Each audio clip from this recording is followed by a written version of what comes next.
आप एक बात बताओ, आपको भगवान विष्णु के वचनों में शंका है क्या? पुण्य का फल केवल इतना ही नहीं है कि पैसा खूब मिल जाए, गाड़ी बढ़िया मिल जाए। तो रावण के पास सोने की लंका थी, फिर आज कोई लड़का अपना नाम रावण क्यों नहीं रखता है? सोने की लंका थी, इतना पैसा था, तो कोई रखे क्या? हाँ, रावण है। किसी लड़के को कहो, रावण भैया जरा इधर आना, डंडा लेकर आएगा, खाली हाथ नहीं आएगा। किसी बहन को कहो, मंत्रा बहन जरा इधर आना, तो नाराज हो जाएगी कि मेरे को मंत्रा क्यों कहा, मैं मंत्रा जैसी थोड़ी हूं। ये नाम भी पसंद नहीं है।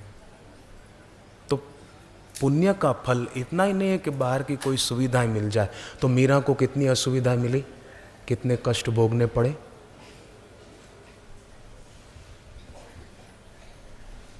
भक्त की नज़र संसारिक भोगों पर, सुविधाओं पर नहीं होती, भगवान पर होती है। किसी भी स्थिति में वो भक्ति छोड़ते नहीं। विभीषण को रावण ने लात मारी, भरी सभा में अपमान कर दिया, तो क्या विभीषण ने ऐसा सोचा क्या मैं तो राम राम करता था और भरी सभा में मेरा अपमान कर दिया? ऐसा नहीं सोचा। अभी तो विभीषण ने सोचा अच्छा हुआ जान छूटी, अब मैं जा रहा हूँ राम जी के पास। सोने की लंका का मोह नहीं था विभीषण को। ये भक्तों की बात होती है।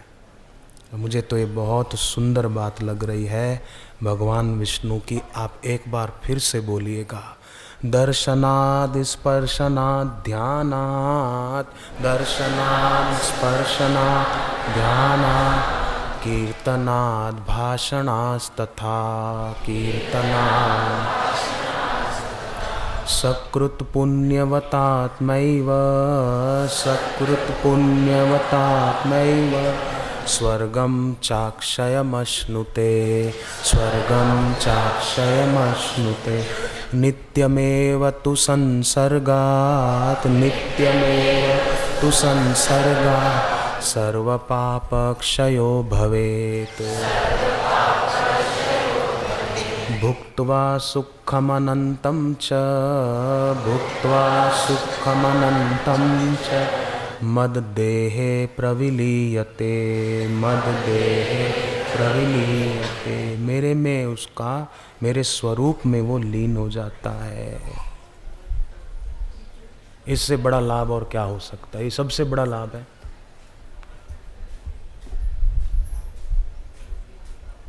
संपत्ति सुविधा किसी को मिल भी गई तो क्या? एक आदमी बड़ा लोभी था, पैसे जमा करने के लोभ में घर वालों से भी अलग रहता था कि खर्चा देना पड़ेगा, मैं जमा करूं। 60 लाख जमा किए, मरने पड़ा तो अपने 3 दोस्तों को बुलाया कि मैं मर जाऊं तो मैं, मेरी कब्र में ये पैसा गाड़ देना, मैं ले जाऊंगा साथ में। तीनों को 20-20 लाख दिए। एक ने उसकी कब्र में गाड़ दिए कि मरे हुए का पैसा क्या करना, दूसरे ने भी गाड़ दिए। तीसरे को पूछा, उन दोनों ने, तुमने डाले? बोले मैंने सोचा इतनी कैश लेके कहाँ जाएगा, रिस्क है, तो मैंने 40 लाख तुमने जो डाले निकाल लिए, चेक रख दिए 3, कोई रिस्क नहीं, कोई टेंशन नहीं उसको। अब वो अगर कब्र में डाल भी देता तो मरा हुआ ले जाता, या इसने बेईमानी करके ले लिए तो क्या ये ले जाएगा? सच्ची कमाई तो ये है जो हम लोग यहाँ पर कर रहे हैं, ये सच्ची कमाई है। ये चोर छीन नहीं सकता, चोरी नहीं कर सकता, लुटेरा लूट नहीं सकता, काल भी छीन नहीं सकता। ये ऐसी संपत्ति हम लोग कमा रहे हैं। क्या आप ऐसा सोच सकते हैं कोई कि अभी जो हम बैठे हैं ये समय हमारा निरर्थक जा रहा है?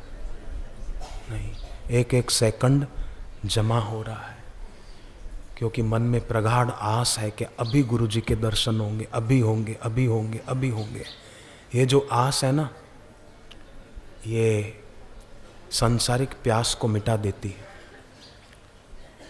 गुरु की न कृपा भवत्रास गई, मिट भूख गई। ताली नहीं बजाएंगे। नहीं काम रहा, नहीं कर्म रहा, नहीं मृत्यु रहा, नहीं जन्म रहा।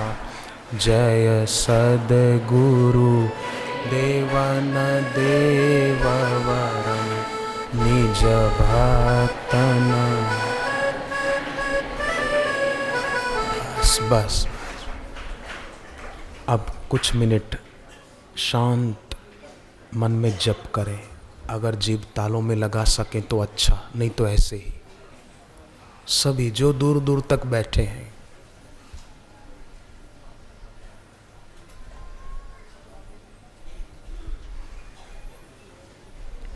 जितना पंडाल बड़ा बनाया था वो सारा भर गया।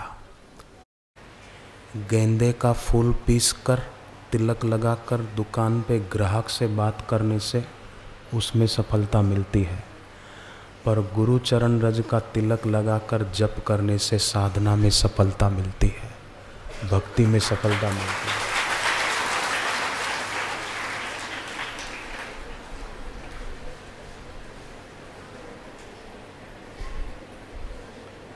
कई लोगों को आदत होती है, दरवाज़ा होता है ना घर का या ऑफिस का, उसको कई बार पैर से भी बंद कर देते हैं या पैर से रोक देते हैं।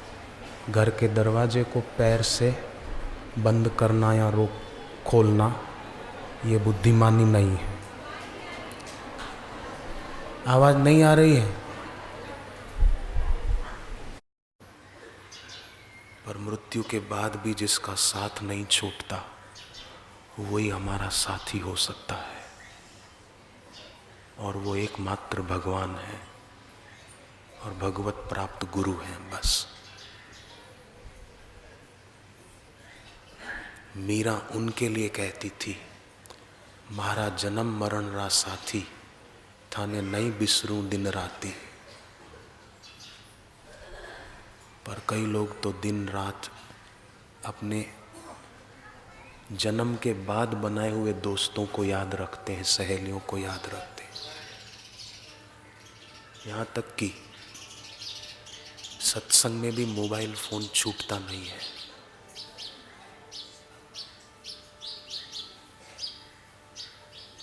और कई लोग तो खबरें भेजते रहते हैं दूसरों को, आज ऐसा हुआ, आज ये हुआ, आज की ताज़ा खबर ये है, आज की ताज़ा रिपोर्ट ये है, खबरें भेजते रहते हैं।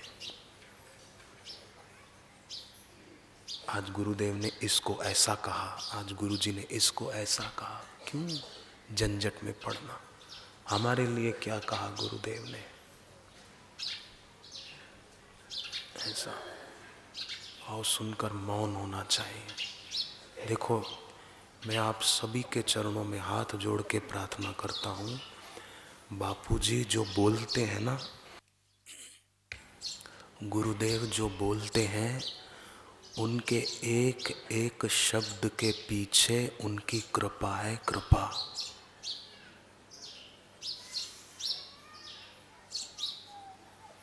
हम केवल उनका ध्यान करेंगे और हमको कृपा मिलेगी, ऐसी बात नहीं है।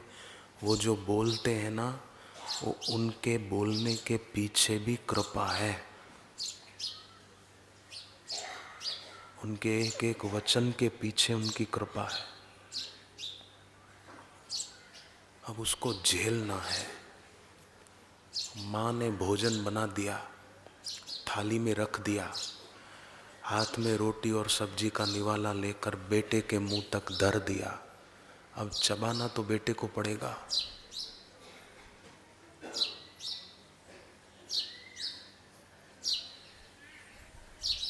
ये खास ध्यान में रखें। सुबह जल्दी उठ जाएं, स्वप्न दोष की बीमारी क्यों होगी, हृदय रोग क्यों होगा, पेट साफ रहे, रात को मीठी चीजें ज्यादा न खाई जाएं, दूध ज्यादा मीठा न पिया जाए, रात को भारी भोजन न किया जाए, देर से न खाया जाए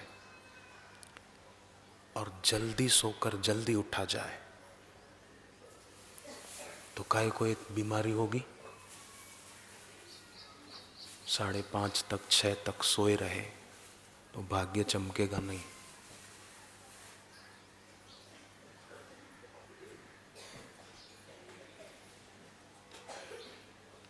जल्दी उठकर बैठ गए।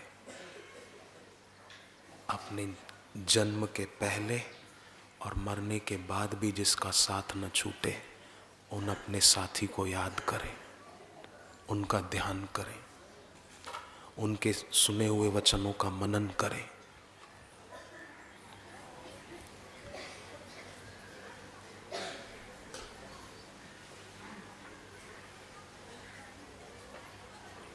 एक आदमी बहुत गरीब था।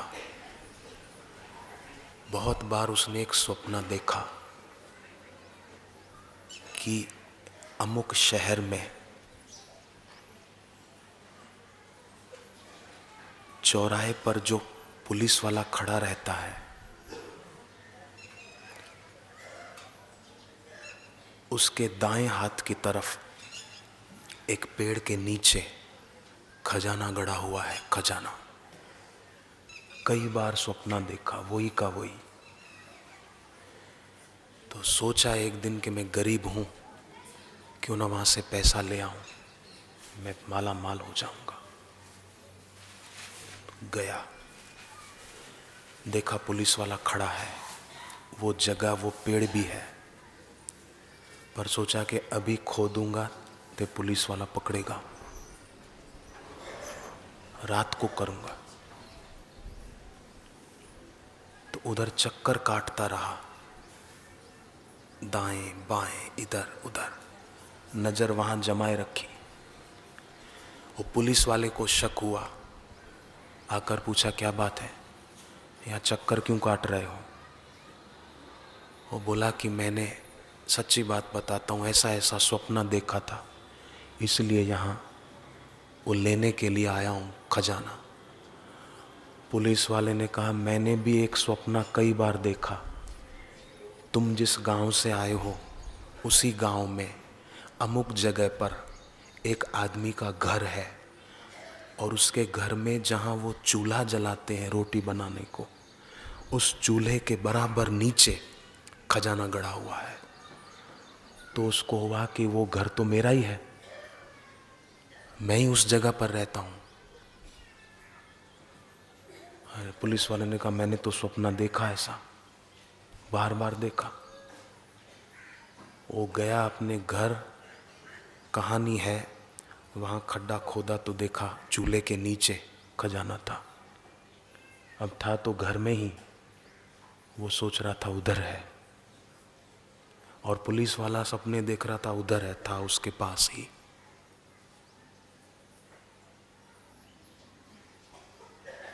आप एक बात बताओ, समझो दो भिखारी हैं और दोनों अंधे हैं। अब एक भिखारी अंधा वो दूसरे भिखारी को, अंधे को सेठ समझकर उसको कहे कि मेरे को 5 रुपया दे दो, मेरे को 10 रुपया दे दो सेठ जी। अब उसको पता नहीं ये भी भिखारी है,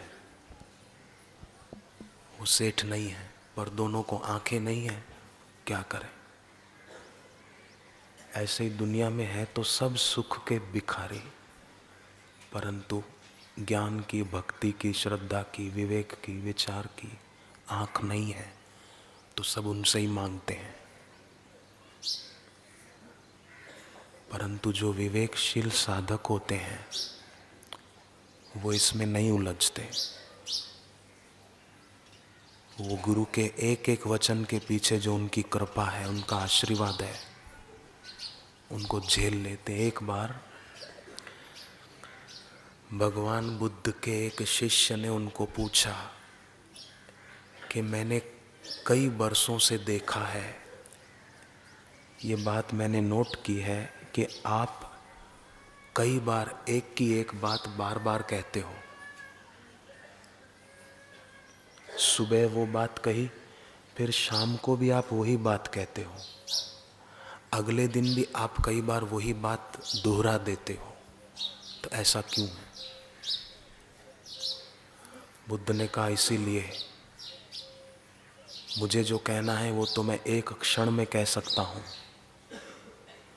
परंतु वो क्षण कब आए उसका इंतजार करता हूँ।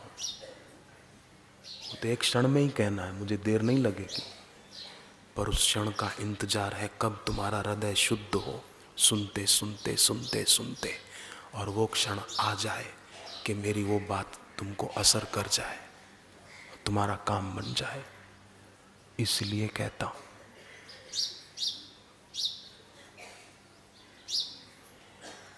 कई ज्ञानी महापुरुष तो साक्षात्कार हुआ ना तो मौन हो गए, बोलना ही छोड़ दिया। ऐसे कई महापुरुष हो गए। अभी कुछ साल पहले ही शरीर छोड़ा, भावनगर में थे मस्तराम बाबा।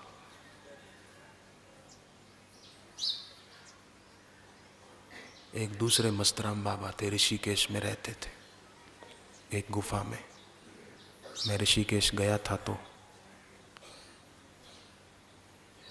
वहां गया था।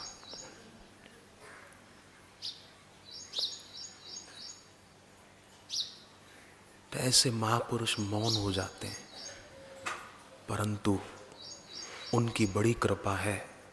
जैसे रामकृष्ण परमहंस, गुरु नानक देव, ये महापुरुष करुणा के वश होकर फिर बोलते भी हैं। बापू जी करुणा के वश होकर बोलते हैं, हमारे उद्धार के लिए बोलते हैं।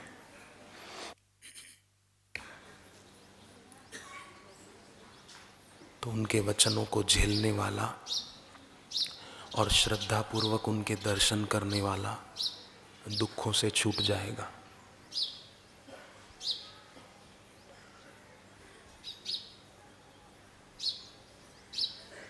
एक महिला के पति की नौकरी छूट गई तो बहुत दुखी रहने लगी। तब उसने दीक्षा भी नहीं ली थी, अपनी माँ के साथ बापूजी के सत्संग में आई। गुरुदेव ने केवल इतना ही कहा, चिंता नहीं करना, सब ठीक हो जाएगा, बस इतना ही कहा। उसको कोई मंत्र नहीं दिया था, कोई विधि नहीं बताई, केवल इतना ही कहा, चिंता मत करना, ठीक हो जाएगा। तो उस बहन ने मन में ठान लिया कि बापूजी ने कहा है ना, इसके पीछे उनकी कृपा है। बस उसका पति आज महीने के 60,000 कमाता है। दोबारा उसने नहीं पूछा कि बापूजी मैं क्या करूं, मैं बहुत दुखी हूं, नहीं, कह दिया ना गुरुजी ने, चिंता मत करो, ठीक हो जाएगा। बस वो महिला पूनम व्रतधारी है, यहाँ नहीं आई है, अहमदाबाद शहर में ही रहती, वो वहीं दर्शन करेगी।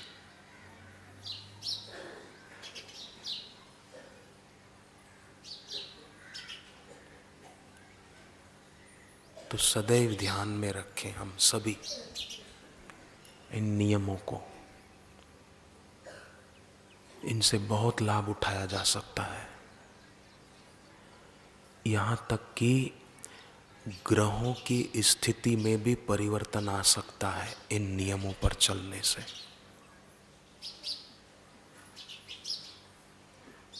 असिद्धम साधयेत कार्यम नवग्रह भयापहम,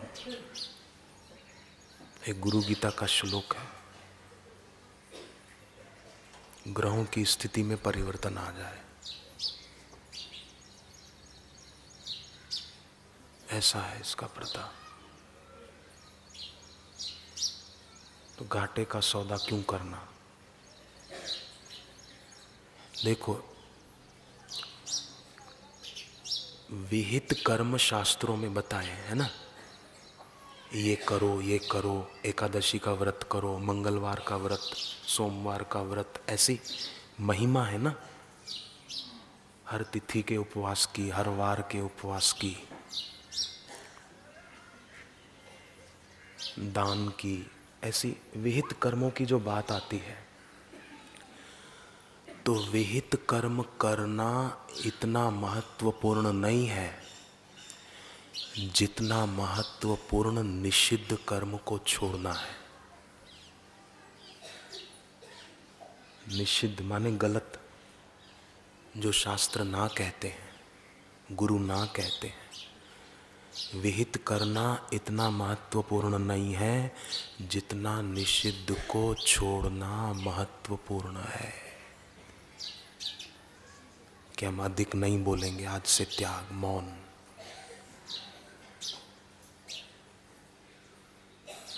हम अमुक व्यक्ति का संग नहीं करेंगे जिसके संग से राग द्वेष बढ़ता है, गुरु के प्रति दोष दर्शन होता है, ऐसे व्यक्ति का त्याग। निषिद्ध के त्याग से बहुत उन्नति होती है।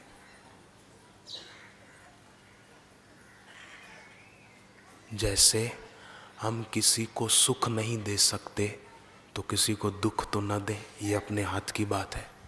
किसी को सुखी करना हमारे हाथ की बात नहीं है, तो दुख न देना तो हमारे हाथ की बात है। ये निषिद्ध का त्याग। तो इससे जो लाभ होता है वो अवर्णनीय होता है, और इसमें कोई मेहनत नहीं है, इसमें कोई श्रम नहीं है।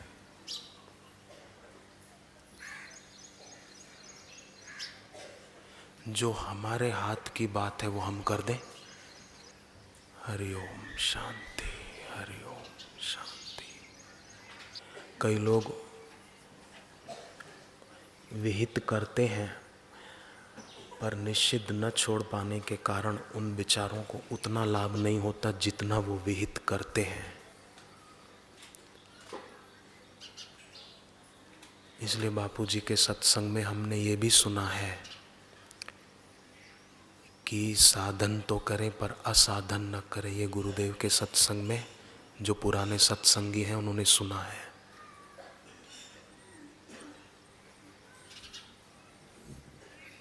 बापूजी ये भी सुनाते हैं हम लोगों को कि भले काम करने से आदमी भला नहीं होता है, पर बुराई को छोड़ने से आदमी भला हो जाता है।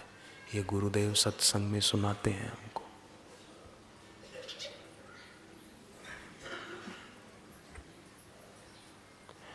और हम सबका ये भी अनुभव है कि बापूजी हमको वही बातें बताते हैं जो हम कर सकते हैं।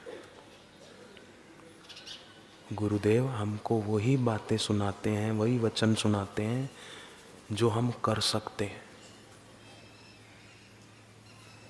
और जिसमें हमारा लाभ है, जिसमें हमारी परमार्थिक उन्नति है, वही वचन सुनाते हैं।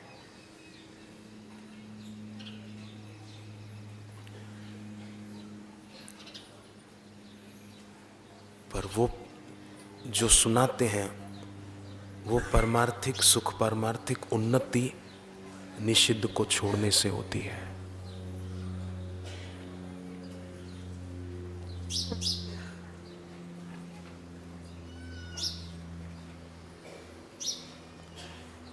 गुरु मंत्र का जप भी शुरू करें ना, तो शुरू करने से पहले निश्चित रूप से, नियमित रूप से अपने गुरुदेव का पूजन करके फिर बैठें तो विशेष आनंद आएगा। जप में मन लगेगा।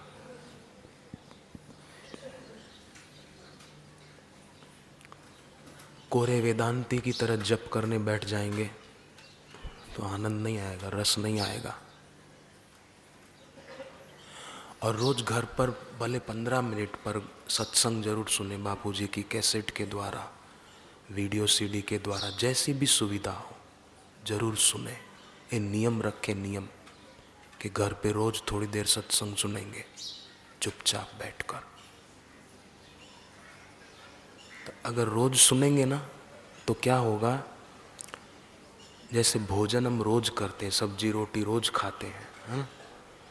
रोज भोजन करते हैं पर रोज स्वाद आता है, रस आता है भोजन करने में। उसी प्रकार रोज अकेले बैठकर थोड़ी देर बापूजी के वचन सुनेंगे ना, रस आएगा। ये मेरा अनुभव है। और जो रोज सुनते हैं उनका भी अनुभव होगा, रस आएगा। सब्जी रोटी भले हम रोज वही की वही खाएं, पर रस आता है। स्वाद आता है। ऐसे ही रोज सुने घर पर। हाँ, फिर फालतू इधर उधर की कथाएं वार्ताएं जो सुनाते हैं और वक्तागण, फिर वो न सुने, और उसमें साधक को रस आएगा भी नहीं। मुझे कई साधक बताते हैं कि टीवी पर तो कई प्रवचनकारों के प्रवचन आते हैं, पर हमको उसमें कोई रस ही नहीं आता, केवल गुरुदेव की वाणी सुनते हैं बस।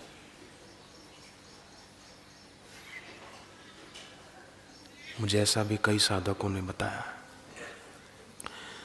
जिनको सत्संग में रस नहीं होता, सूचनाओं में रस होता है, वो फिर कथाएं सुनते हैं और प्रवचन सुनते हैं और किताबें इधर उधर की पढ़ते हैं। क्योंकि सत्संग में रस नहीं है, नए शब्द सुनने में रस है, नई सूचनाएं सुनने में मजा आता है।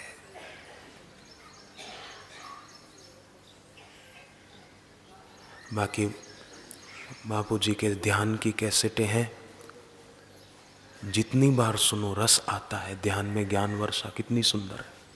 जनक विक्रमादित्य ध्यान, ये उदालक ध्यान, आत्म ध्यान, ये सब कैसेटें हैं ध्यान की। रोज सुनो न तो भी तृप्ति नहीं होगी, ऐसा होगा और सुनो और सुने और सुने, रस आता है।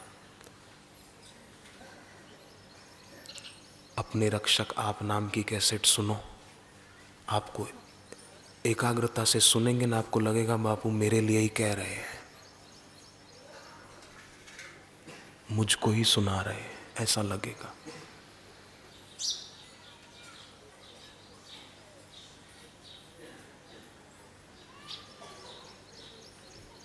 ऐसे करुणा के सागर, जिनके एक एक शब्द के पीछे जिनकी कृपा है,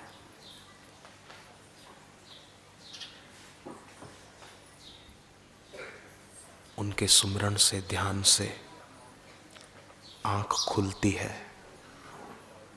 संसार एक स्वप्न है जिसमें हम सो गए हैं, मोह की नींद में। जब आँख खुलेगी तो हंसी आएगी कि अरे, जिसे हम खो नहीं सकते थे उसे भूल गए थे। सूर्य खोया नहीं था, बादल बीच में आ गए थे। अभी बादल हैं इसलिए धूप नहीं आ रही ना, नहीं तो सूर्योदय तो हो चुका, 8 बजने वाले हैं। सूर्योदय तो कब का हो गया, पर धूप नहीं दिख रही है कि बादल है। सूर्य खोया नहीं है, बादल आड़े आ गए हैं। सोई हुई अनुरक्ति को जगाना है। अनुरक्ति है अंदर, भक्ति है, आप सब के अंदर भक्ति है, खूब भक्ति है, श्रद्धा भी खूब है, तभी तो यहाँ आए, नहीं तो क्यों आते। कितनी शांति से बैठे हैं। तो सोई हुई अनुरक्ति को जगाना है बस, और वो जगेगी रोज ऐसा अभ्यास करते रहने से। एक गुरु ने अपने शिष्यों की परीक्षा लेनी चाहिए। कहा कि अब मेरी उम्र हो गई है। 10 उनके शिष्य थे, खास चुनिंदा, जिनकी परीक्षा करनी थी। एक कौन अधिकारी है मेरे शरीर छोड़ने के बाद मेरी गद्दी पर बैठने का। 10 को कहा कि मैं कुछ दिनों के लिए अमुक जगह जा रहा हूँ और आप लोग थोड़े दिनों के बाद उधर आ जाना एकांत में मेरे पास। थोड़े दिन बीते, वो 10 शिष्य निकले गुरु के पास जाने को। थोड़ी थोड़ी दूरी पर चल रहे थे, रास्ते में एक नगर पड़ा। तो एक सेठ ने एक साधक को पकड़ा। कोई किसी लोभ में, कोई किसी लोभ में फंसता गया। कथा लंबी है, पर एक पहुंचा आखिरी में गुरु के पास, जो किसी लोभ में, किसी आकर्षण में उलझा नहीं, तो गुरु का कृपा पात्र बन गया। पूर्ण कृपा पात्र। तो हम सभी भक्त केवल दुनियावी बातों को और चीज़ों को महत्व न देकर भक्ति को महत्व दें, जप ध्यान को महत्व दें, बापूजी जो साधना बताते हैं उसको महत्व दें, उसमें आनंद ही आनंद है। वो महिला की बात नहीं बताई, गुरुदेव ने इतना ही कहा, चिंता नहीं करना बस।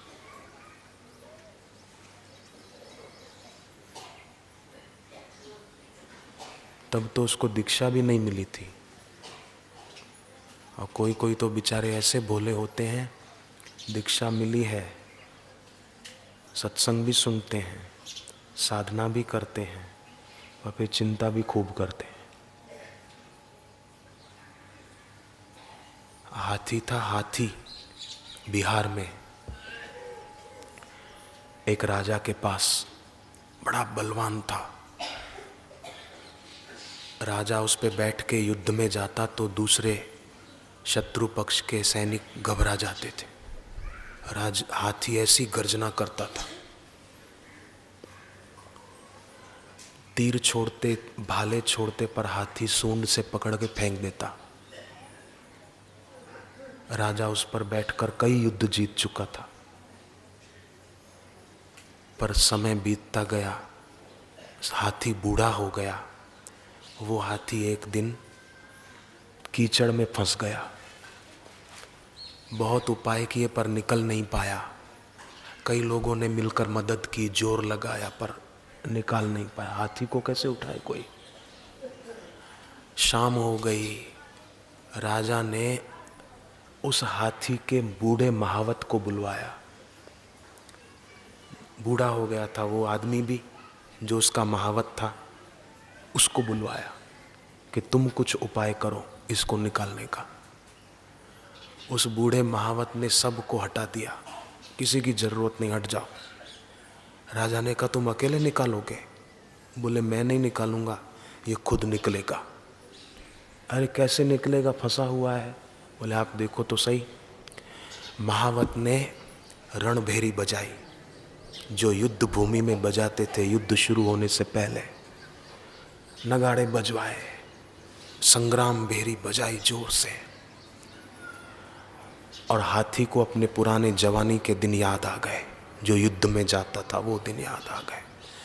और एकदम सूंड ऊंची उठा के गर्जना की और बल करके अकेला ही बाहर आ गया कीचड़ से। सब खुश हो गए, वाह वाह वाह वाह करने लग गए। बुद्ध को इस बात का पता चला। उन्होंने अपने सेवकों से कहा कि एक हाथी बल करके निकल आया कीचड़ से, तो तुम सब कब निकलोगे? मैं कब से रणभेरी बजा रहा हूं, निकलो। ऐसा उन्होंने सत्संग में कहा। तो पशु निकल सकता है तो इंसान क्यों नहीं? हरि ओम।